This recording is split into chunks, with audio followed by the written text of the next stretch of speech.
বাড়িতে এবার অতিথি আসলে আপনার সঙ্গে সঙ্গে বাড়িতে আপনি গাজর এই নিজে হাতে বানিয়ে এই মিষ্টান্নটি আপনি খাওয়াতে পারবেন। এটি উত্তর ভারতের অতি সুন্দর একটি রেসিপি এবং হেলদি এবং টেস্টি। ওপরে দিলে যেমন দেখতে ভালো হবে।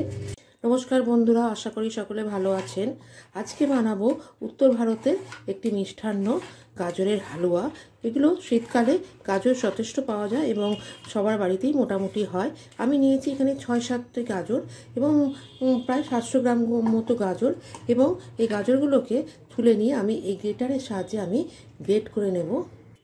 সমস্ত গাজর আমার গ্রেট করা হয়ে গেছে। বাড়িতে কোনো অতিথি আসলে এই মিষ্টান্নটি বাড়িতে বানিয়ে দেওয়া যায়। 1 চামচ ঘি দিয়ে আমি প্রথমে কাজু এবং কিশমিশটা ভালো করে একটু ভেজে নেব।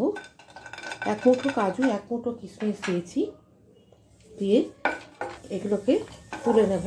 এবার এর মধ্যে আমি আরও 3 চামচ ঘি দেব, আর আগে 1 চামচ দিয়েছি। মোট 100 গ্রাম মতো ঘি লাগবে। এটা ঘিতেই, বেশি হলে ঘিটা ভালো হয়। এর মধ্যে আমি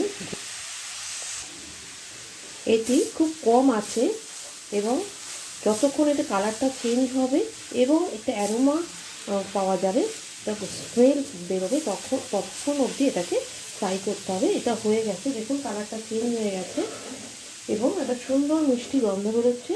এবার আমি এর মধ্যে এভাবে দুধ দিয়ে দেবো এবং এর মধ্যে আমি চিনিটা যে যার,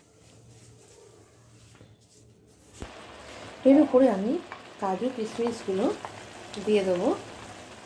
আমি অল্প একটু এলাচের গুঁড়ো, ছোটো এলাচের গুঁড়ো, একটু দারচিনির গুঁড়ো দিয়ে দিলাম। এবারে এই জয়িত্রীটা অল্প গুঁড়ো করে নিয়েছি, সেই গুঁড়োর অল্প একটু, বেশি দেওয়া যাবে না, দিলাম।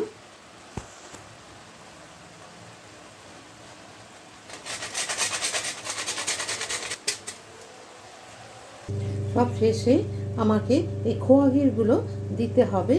আপনারাও বাড়িতে বানাবেন। রেসিপিটি যদি ভালো লাগে লাইক করবেন, শেয়ার করবেন, সাবস্ক্রাইব করা না থাকলে সাবস্ক্রাইব করে দেবেন। এইভাবে আমি খোয়া ক্ষীরগুলো, তবে আমি 50 গ্রাম মতো এই খোয়া ক্ষীরটা দিলাম।